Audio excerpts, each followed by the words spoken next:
My name is Lysander, though for most of my life, that name belonged to someone else, someone I can barely remember now, in the twilight of my years.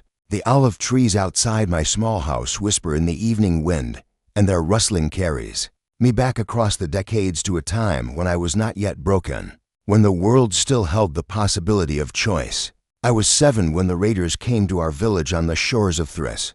The memory burns as bright as a brand, seared into the deepest parts of my mind where even time cannot soften its edges. My father was a fisherman, his hands permanently stained with salt and the silver scales of his catch. My mother sang well. She wove, her voice threading through our small stone house like golden thread through rough cloth. I had 2 sisters, Parthenia and Cleo, who braided flowers in their hair and chased gulls along the rocky beach. The ships appeared at dawn, their black sails cutting across the wine-dark sea like the wings of carrion birds. I remember standing at our door, rubbing sleep from my eyes, watching those vessels approach our harbor with the innocent curiosity of childhood.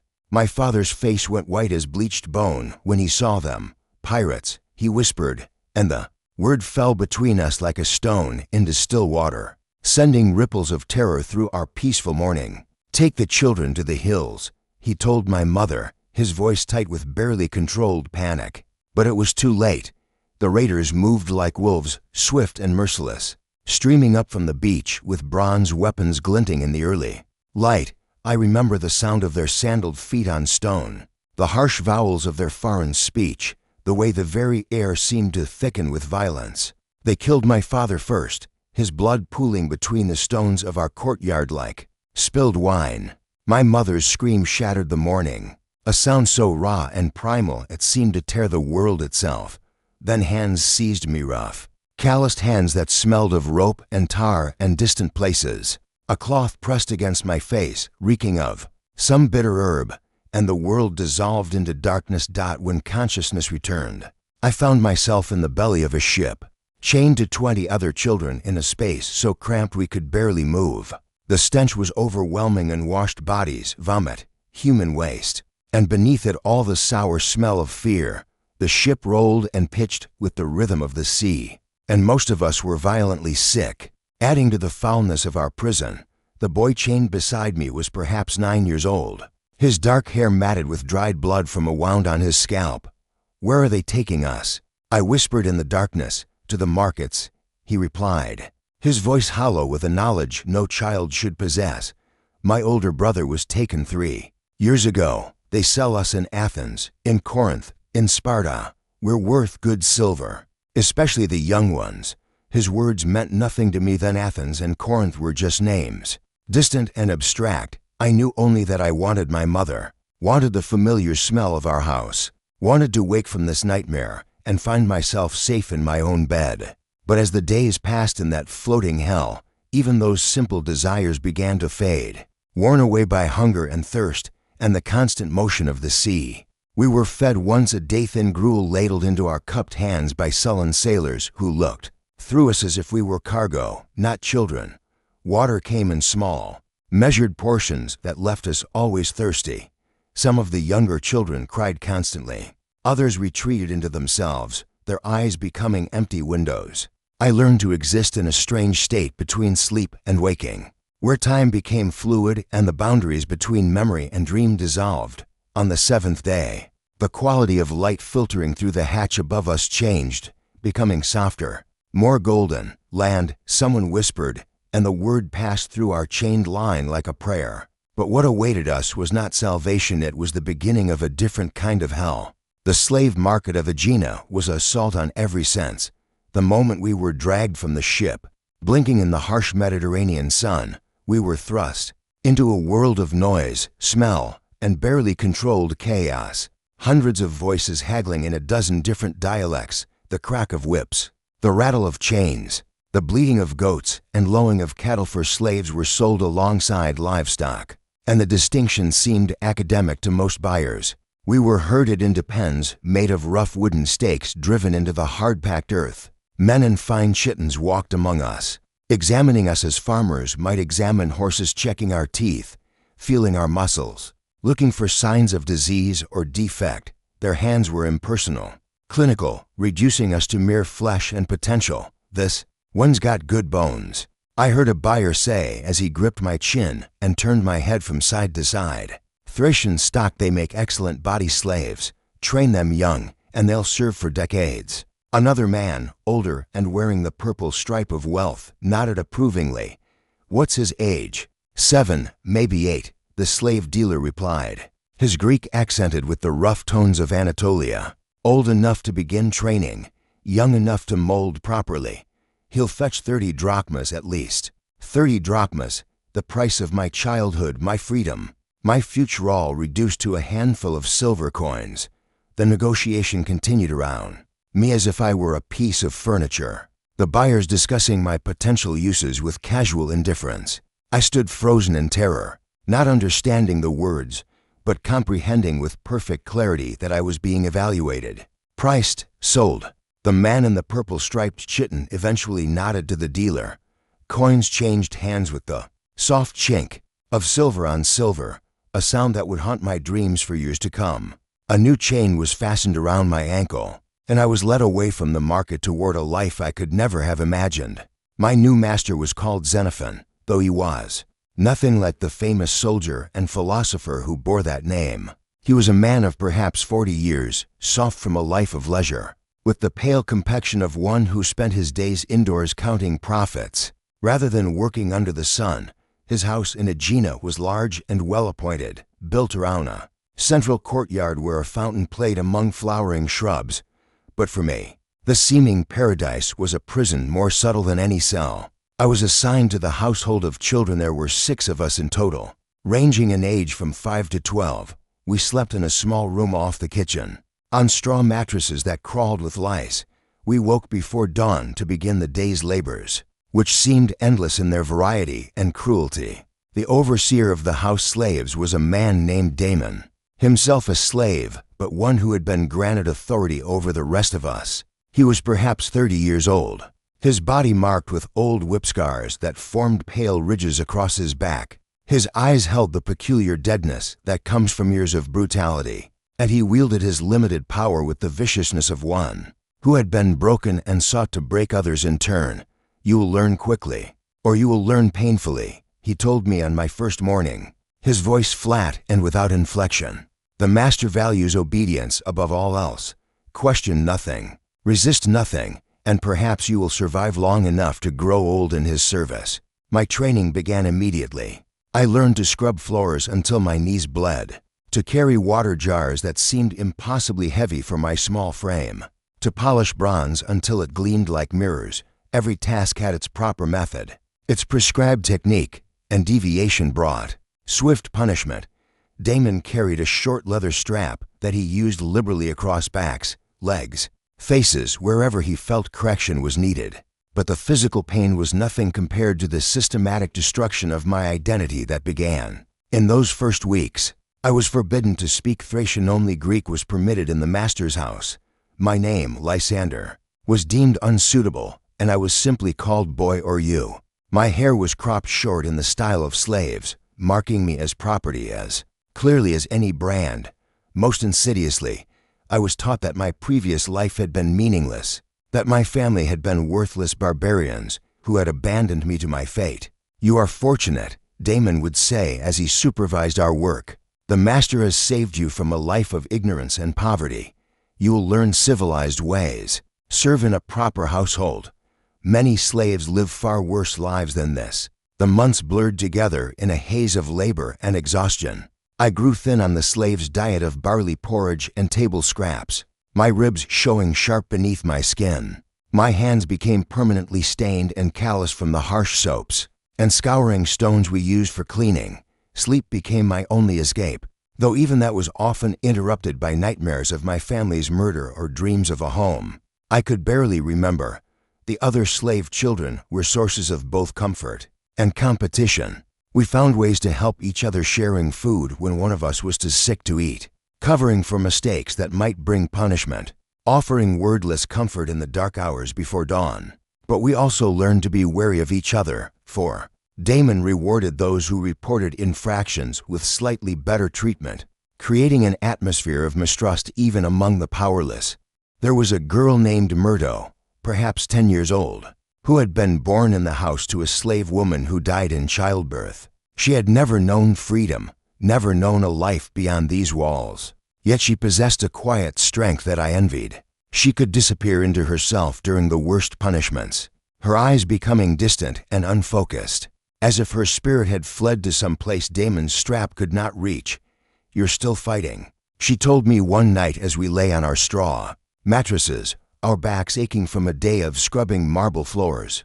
"You still remember being free. That's why it hurts so much." Her words struck me like physical blows, for they contained a terrible truth. I was still Lysander inside my head, still the fisherman's son who had chased gulls along a Thracian beach. But each day that identity grew weaker, more distant, as if I were watching myself disappear piece by piece. Winter came early that year, and with it came changes that would reshape my understanding of what slavery truly meant. Master Xenophon's business interests extended beyond his household. He owned ships that carried cargo throughout the Aegean, and he frequently entertained other merchants and ship owners in his home. These gatherings were elaborate affairs, with couches arranged around the courtyard, wine flowing freely, and entertainment provided by hired musicians and dancers. As the youngest and most presentable of the house slaves, I was often selected to serve at these symposiums. I learned to move silently among the couches, refilling wine cups and removing empty plates. Becoming as invisible as a shadow, the guests spoke freely round me, as if I were no more capable of understanding than a piece of furniture. It was at one of these gatherings that I first heard my fate discussed with casual indifference. Two men were debating the relative merits of different types of slaves, their voices thick with wine and the arrogance of absolute power. "The young ones adapt quickly," one said, gesturing with his cup toward where I stood waiting against the wall. "Train them properly from the start, and you can shape them to any purpose. That boy there, I wager he barely remembers his previous life."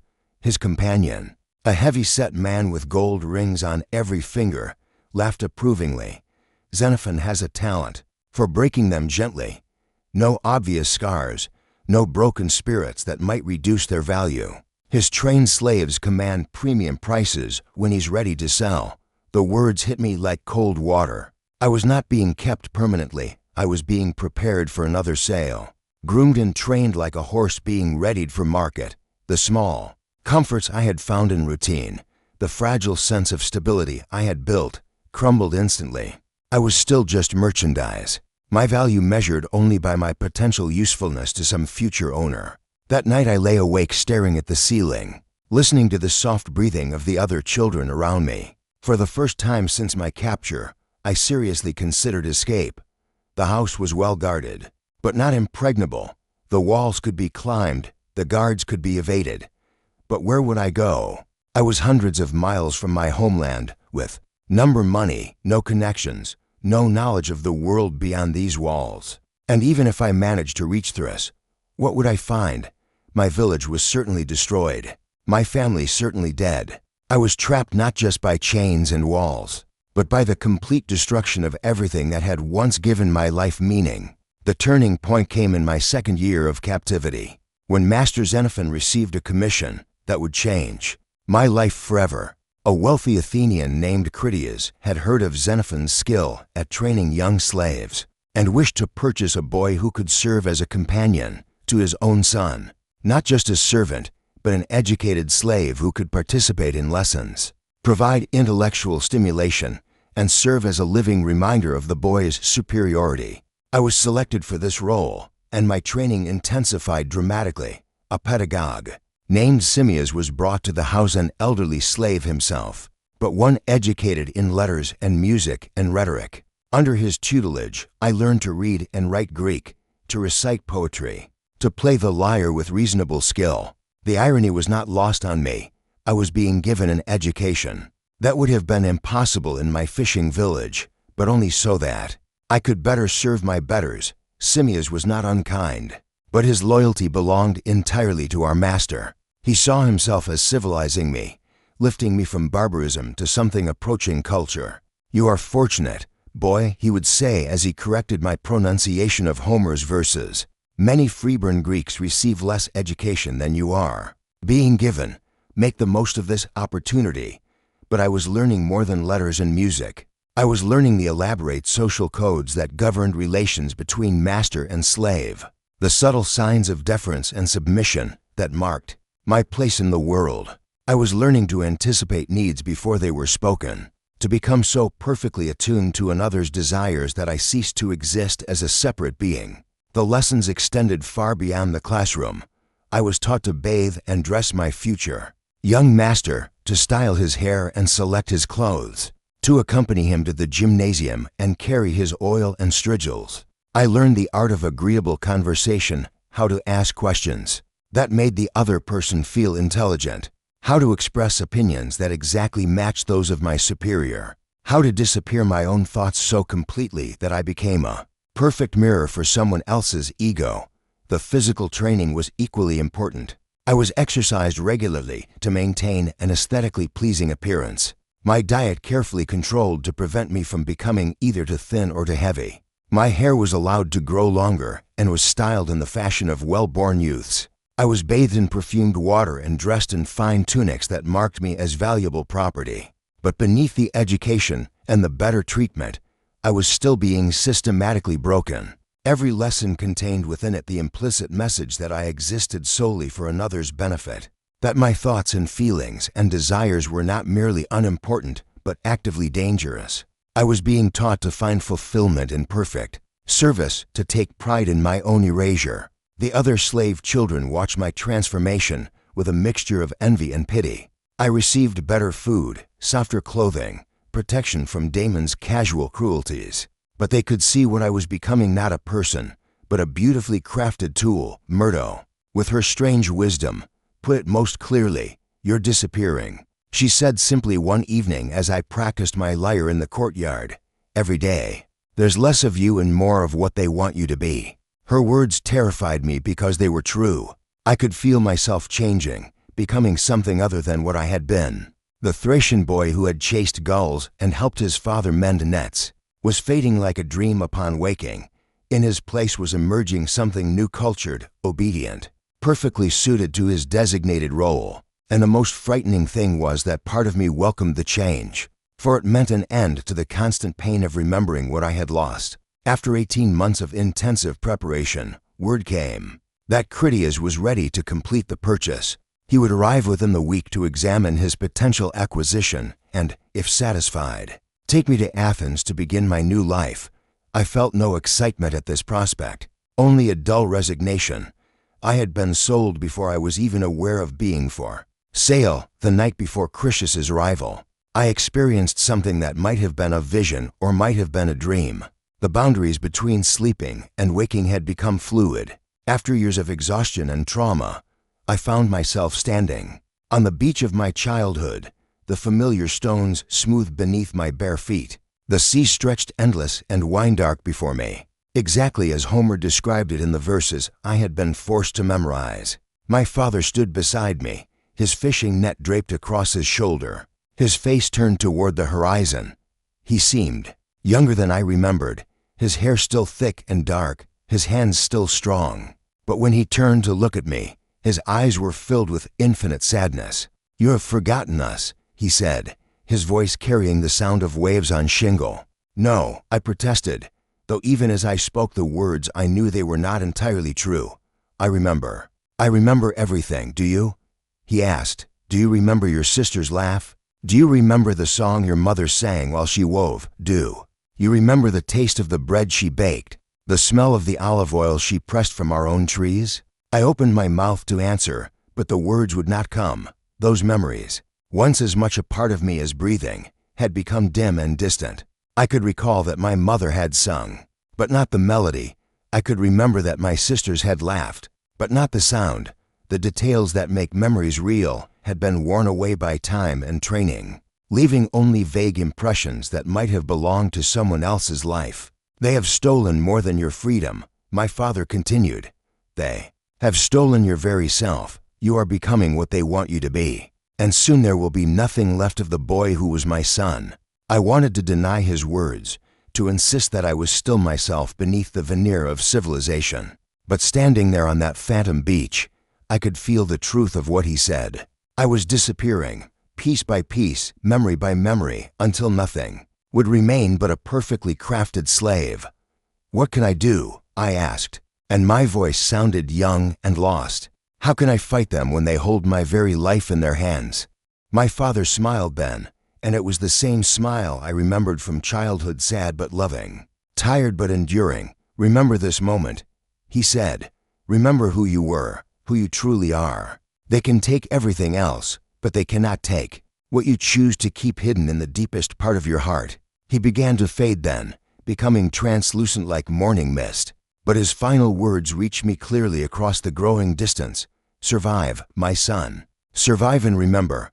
I woke with tears on my face and the taste of salt air in my mouth. It was still deep night, the other children breathing softly in their sleep around me. But I felt changed by the vision, as if something vital had been returned to me. I might be forced to play the role of the perfect slave, but some essential part of me would remain free, hidden away where no master could reach. The next morning brought Critias to our door, and with him my final transformation from person to property. He was a man in his 40s, lean and sharp-featured, with the bearing of one accustomed to command. His clothes were of the finest quality, a chiton of Egyptian linen dyed the deep blue of midnight, a Haitian edged with gold thread, sandals of tooled leather. Everything about him spoke of wealth, education, and absolute confidence in his place atop the social hierarchy. He examined me with the same dispassionate thoroughness I had experienced in the slave market, but with greater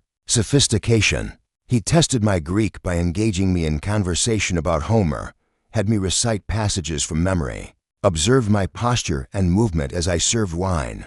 He seemed particularly interested in my demeanor, how I held my eyes downcast at the appropriate moments, how I anticipated his needs without being told, how completely I had internalized my status as property. "Excellent work," he told Xenophon as their negotiations concluded. "The boy shows real promise. My son Alcibiades is clever and demanding. He requires companions who can provide genuine intellectual stimulation while never forgetting their place. This one seems perfectly suited to the role." The sale was completed with the same casual efficiency as the purchase of any other commodity. 150 drachmas changed hands 5 times what I had cost originally, a testament to the value that had been added through training. I was given a small bundle containing my few possessions and told to follow my new master to his waiting litter. As we left Xenophon's house, I caught a final glimpse of Myrto standing in the courtyard. She raised her hand in a gesture that might have been farewell or benediction, and I saw in her eyes the same terrible knowledge that burned in my own, that we were watching the completion of my transformation from boy to thing, from Lysander to something that existed only to serve another's pleasure. The journey to Athens took 2 days, and during that time I began to understand something of what awaited me. Critias spoke freely as we traveled, treating me as a confidant in the way that masters sometimes do with favored slaves, not from any sense of equality, but from the confidence that I was to thoroughly own to pose any threat. His son Alcibiades was 15 years old, brilliant but wild, already showing signs of the ambition and recklessness that would later make him famous throughout the Greek world. He had been educated by the finest teachers Athens could offer, but his parents worried about his lack of close companions. As a member of one of Athens's most prominent families, he was too elevated in status to form genuine friendships with other boys of his age, yet too young to be accepted as an equal by adults. "What he needs," Critias explained as our litter swayed along the dusty road, "is someone who can match his intelligence without challenging his superiority, someone who can serve as audience for his ideas, partner for his debates, companion for his leisure activities. In short, he needs a perfect slave, one educated enough to be interesting, broken enough to be safe." I said nothing in response, for nothing was expected of me beyond attentive silence. But I understood with crystalline clarity that my role would be even more complex and demanding than anything I had yet experienced. I would need to become not just a servant, but a kind of living mirror, reflecting back Alcibiades' image of himself while never developing any independent identity that might compete with his own. Athens, when it finally appeared before us, was like nothing I could have imagined in my village childhood. The city sprawled across its hills like a vast organism, its white marble buildings gleaming in the afternoon sun. The Acropolis rose above it all, crowned with temples that seemed to touch the very heavens. The streets teemed with people of every description, citizens in flowing chitons, medics in simpler dress, slaves carrying burdens or hurrying on errands for their masters. But what struck me most powerfully was the sense of energy, of possibilities both wonderful and terrible. This was the city that had given birth to democracy and philosophy, to tragedy and comedy, to art and architecture that would endure for millennia. Yet it was also a city built on the labor of slaves like myself, its beauty purchased with our bondage, its leisure made possible by our toil. Critias's house occupied an entire city block in one of Athens's most fashionable districts. It was built in the traditional style around a series of courtyards, with separate quarters for men and women, elaborate gardens with fountains and statuary, and rooms devoted to purposes I had never encountered: libraries, music rooms, private gymnasia. The wealth on display was staggering, from the intricate mosaics that covered the floors to the painted frescoes that adorned the walls. I was immediately turned over to the head of the household, slaves, a middle-aged Egyptian named Keti, who had served the family for 20 years. Unlike Damon, he possessed a quiet dignity that command had not destroyed, though I could see in his eyes the same careful emptiness that marked all long-term slaves. "You will have your own room," he told me as he led me through the house's maze-like corridors.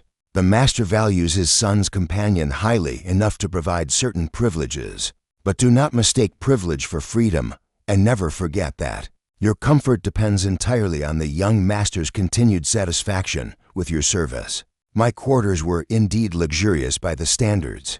I had known a small but private room with a real bed, a window that looked out onto one of the courtyards, even a few scrolls and a writing tablet for my personal use.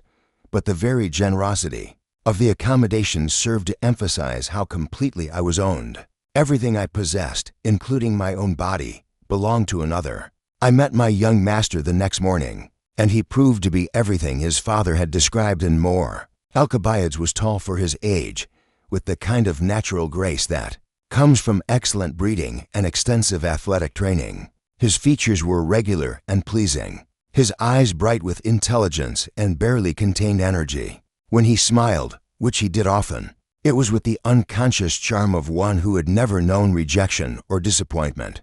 But beneath the surface appeal, I sensed something that made me deeply uneasy. There was a quality in his gaze, a way of looking at people as if they were pieces in some elaborate game only he understood. He evaluated everything and everyone in terms of their usefulness to him, and I realized with a chill that I was simply another acquisition, valued for my ability to enhance his own pleasure and status. "So you're my new companion," he said as we met in his private study. "Father tells me you're quite accomplished, that you can read and write, play music, engage in philosophical discussion. We shall see about that." He proceeded to test me much, as his father had done, but with a different purpose. Where Critias had evaluated my potential utility, Alcibiades seemed more interested in establishing dominance. His questions were designed not to assess my knowledge, but to demonstrate his superiority. His jokes intended not to amuse, but to emphasize my status as the butt of humor, rather than its source. Yet there was something else in his manner, a loneliness that he tried to hide behind arrogance, a hunger for genuine connection that his elevated status made impossible. He had been raised in isolation, surrounded by servants who agreed with everything he said and tutors who praised his every insight. I represented something new, someone intelligent enough to appreciate his brilliance, yet safe enough to confide in without fear of betrayal or rivalry. Over the following weeks, I settled into the strange rhythm of life as a companion slave. My days were divided between formal lessons, for I was expected to continue my education alongside Alcibiades, and less structured time when I served as audience for his thoughts, partner for his exercises, confidant for his dreams and ambitions. The educational aspect of my situation was perhaps the most complex. Our tutor was a philosopher named Anaxagoras, an elderly man who had studied in the great schools of Ionia. Before coming to Athens to seek patronage among the wealthy, he was genuinely learned, possessed of insights that could illuminate the deepest questions of existence, yet he was also completely dependent on the goodwill of his patrons. In his lessons, I was encouraged to participate fully, to ask questions and offer opinions, to engage in the kind of dialectical discussion that was the hallmark of Greek intellectual culture. Yet this participation came with invisible boundaries that I violated at my peril. I could be clever, but never cleverer than Alcibiades. I could raise interesting points, but only in service of making him look more brilliant by comparison. I could challenge his ideas, but only in ways that ultimately reinforced his superiority. The balance required was exhausting. I had to be intelligent, enough to provide genuine intellectual stimulation, yet subservient enough never to threaten his sense of primacy. I had to be friend-like enough to satisfy his need for companionship, yet slave-like enough never to forget our respective positions. I learned to perform a kind of elaborate dance of deference, advancing and retreating in precise measures, always ensuring that he remained at the center of every conversation. But perhaps the most insidious aspect of my situation was how seductive it could be. After years of brutal labor and casual cruelty, the opportunity to use my mind, to engage with ideas, to experience something approaching respect was intoxicating. There were moments when I almost forgot my status, when the pleasure of intellectual discourse made me feel almost human again. Those moments were the most dangerous, for they tempted me to believe that my comfortable cage was actually freedom. Alcibiades seemed to sense this struggle within me, and he used it with the casual cruelty of a cat playing with a mouse. He would draw me into passionate discussions about justice or beauty or the nature of the soul, encouraging me to reveal my deepest thoughts and convictions. Then, just when I felt most engaged and valued, he would remind me of my place with a casual word or gesture, asking me to refill his wine cup in the middle of my most eloquent argument, or dismissing my carefully reasoned point with a laugh and a comment about the amusing pretensions of slaves. The physical aspects of my service were no less complex.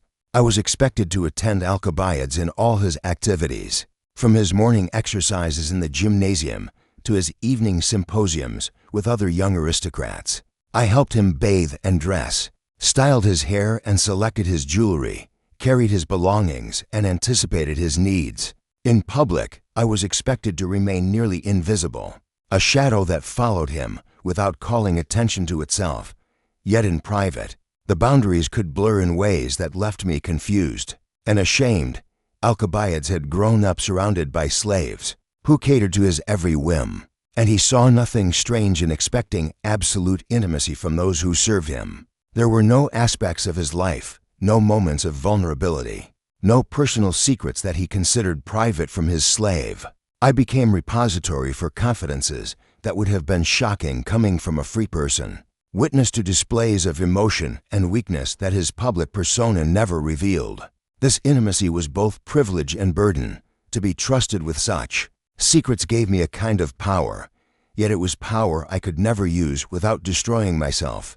I learned things about Alcibiades that could have ruined his reputation, witnessed moments of doubt and fear that contradicted his public image of supreme confidence. But this knowledge only served to bind me more tightly to him, for I became complicit in maintaining the fiction of his perfection. The psychological toll of this existence was enormous. I was constantly performing, always on, never able to relax into authentic feeling or genuine expression. Every word had to be weighed, every gesture calculated, every emotion carefully modulated to serve my master's needs.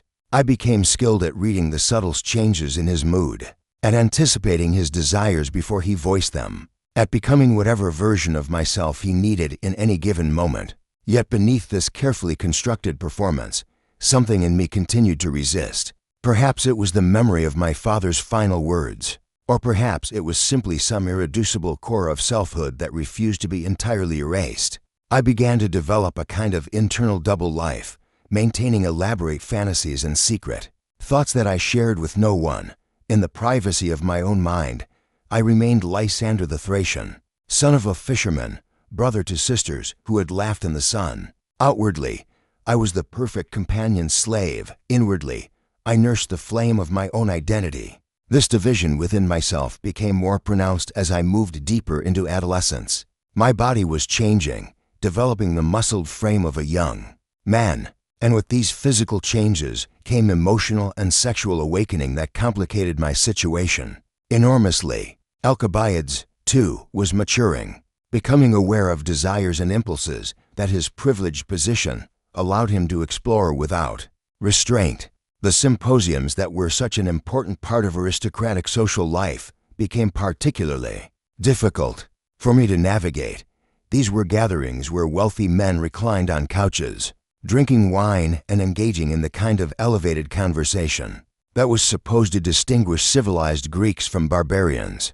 But they were also occasions where the boundaries between philosophy and pleasure, between intellectual discourse and physical indulgence, could blur in ways that left vulnerable slaves like myself exposed to dangers I barely understood.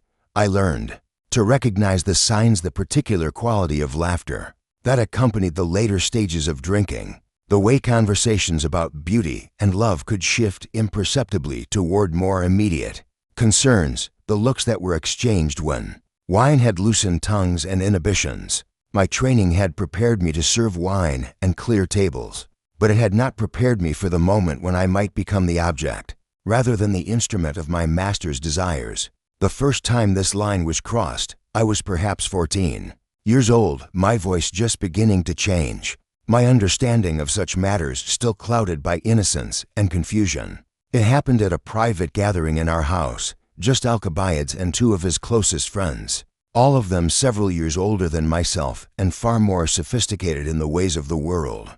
Thank you for joining me on this journey through my memories. If you want to hear more of my story and uncover the secrets of those long ago days, don't forget to like, comment, and subscribe. Your support means the world to me. Stay with me for part 2, where the story continues.